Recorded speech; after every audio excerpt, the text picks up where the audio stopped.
ಅದರಲ್ಲಿ ಇತ್ತೀಚೆಗೆ ಒಂದು 500 ಅರ್ಜಿಗಳನ್ನ ಕ್ಲಿಯರ್ ಮಾಡಿದ್ದೇವೆ. ಇನ್ನೂ ಒಂದು ನಮ್ಮ ಪ್ರಕಾರ ಇನ್ನೂ 500ರಿಂದ 1000 ಅರ್ಜಿ ಬಾಕಿ ಇದಾವೆ.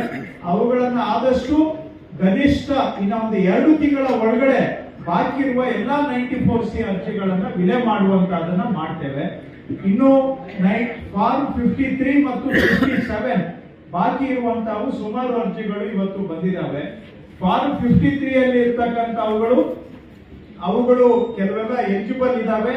ಅವುಗಳನ್ನ ಆದಷ್ಟು ಶೀಘ್ರವಾಗಿ ನಾನು, ಜಿಲ್ಲಾಧಿಕಾರಿಗಳು ಎಲ್ಲರೂ ಕೂಡ ಸೂಪರ್ವಿಷನ್ ಮಾಡಿ ಯಾವುದು ಬಾಕಿ ಇದೆ ಅದನ್ನ ಆಲೂರಲ್ಲೇ ಇರ್ಬೋದು, ಸಕಲೇಶ್ಪುರದಲ್ಲೇ ಇರ್ಬೋದು, ಅವುಗಳನ್ನ ವಿಲೆ ಮಾಡಿಸೋದಕ್ಕೆ ನಾನು ಇನ್ಮೇಲೆ ನಾನು ಸ್ವಲ್ಪ 94C ಮತ್ತು 53, 57 ಇವುಗಳನ್ನ ನಾನು ಕೂಡ ಟ್ರ್ಯಾಕರ್ಗೆ ತಗೊಂಡು ಅವುಗಳನ್ನ ನಾನು ಕಣ್ಣಲ್ಲಿ ಕಣ್ಣಿಟ್ಟು ಸೂಕ್ಷ್ಮವಾಗಿ ಗಮನಿಸ್ತೇನೆ.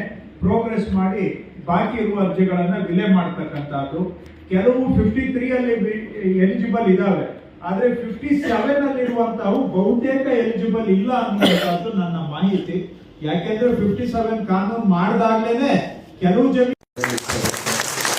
ಅದೇ ರೀತಿಯಲ್ಲಿ ಮಾನ್ಯ ಸಂಸದರು ಹಾಸನ ಲೋಕಸಭಾ ಕ್ಷೇತ್ರ ಅವರು ಕೂಡ ಬೆಳಗ್ಗೆಯಿಂದ ತುಂಬಾ ಇಂಟ್ರೆಸ್ಟ್ ತಗೊಂಡು ಈ ಒಂದು ಜನಸ್ಪಂದನ ಕಾರ್ಯಕ್ರಮದಲ್ಲಿ ಪಾಲ್ಗೊಂಡಿದ್ದಾರೆ. ಅವರು ಕೂಡ ಕ್ಷೇತ್ರದ ಜನತೆ ಪರವಾಗಿ ಅನಂತ ಧನ್ಯವಾದಗಳು ಸಲ್ಲಿಸುತ್ತೇನೆ.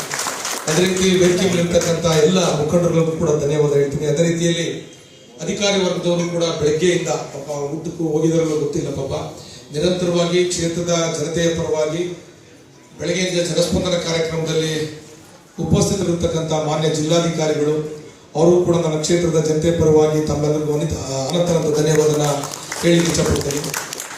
ಜಿಲ್ಲಾ ಕಾರ್ಯನಿರ್ವಹಣಾಧಿಕಾರಿಗಳು ಅವರು ಕೂಡ ನನ್ನ ಕ್ಷೇತ್ರದ ಜನತೆ ಪರವಾಗಿ ಎಲ್ಲರ ಪರವಾಗಿ ಅನಂತ ಧನ್ಯವಾದ ಈ ಸಂದರ್ಭದಲ್ಲಿ ಇಷ್ಟಪಡ್ತೇನೆ. ಪೊಲೀಸ್ ವರಿಷ್ಠಾಧಿಕಾರಿಗಳು ಕೂಡ ಈ ಸಂದರ್ಭದಲ್ಲಿ ಉಪಸ್ಥಿತರಿದ್ದಾರೆ, ಅವರು ಕೂಡ ಅನಂತ ಧನ್ಯವಾದ ಈ ಸಂದರ್ಭದಲ್ಲಿ ಹೇಳ್ತೀನಿ. ಅದೇ ರೀತಿಯಲ್ಲಿ ಉಪ ಪೊಲೀಸ್ ವರಿಷ್ಠಾಧಿಕಾರಿಗಳು, ಎಲ್ಲ ನನ್ನ ಆತ್ಮೀಯ ಮಾಧ್ಯಮ ಮಿತ್ರರು, ಎಲ್ಲ ಸಾರ್ವಜನಿಕರು, ವಿವಿಧ ಸಂಘಟನೆ ಮುಖಂಡರು ಕೂಡ ಒಂದು ಕಡಿಮೆ ಅವಧಿಯಲ್ಲಿ ಈ ಒಂದು ಕಾರ್ಯಕ್ರಮವನ್ನು ಅತ್ಯಂತ ಯಶಸ್ವಿ ಮಾಡಲಿಕ್ಕೆ ಸಹಕಾರವನ್ನು ಕೊಟ್ಟಿದ್ದೀರಾ. ತಮ್ಮೆಲ್ಲರೂ ಕೂಡ ಅನಂತ ಧನ್ಯವಾದವನ್ನು ಹೇಳ್ತೀನಿ. ಅದೇ ರೀತಿಯಲ್ಲಿ ಎಲ್ಲ ಪಕ್ಷದ ಮುಖಂಡರುಗಳು ಕೂಡ ಅನಂತ ಧನ್ಯವಾದವನ್ನು ಹೇಳ್ತಾ ಮುಂಬರ್ತಕ್ಕಂಥ ದಿನಗಳಲ್ಲಿ ತಾವು ಕೊಟ್ಟಿರ್ತಕ್ಕಂಥ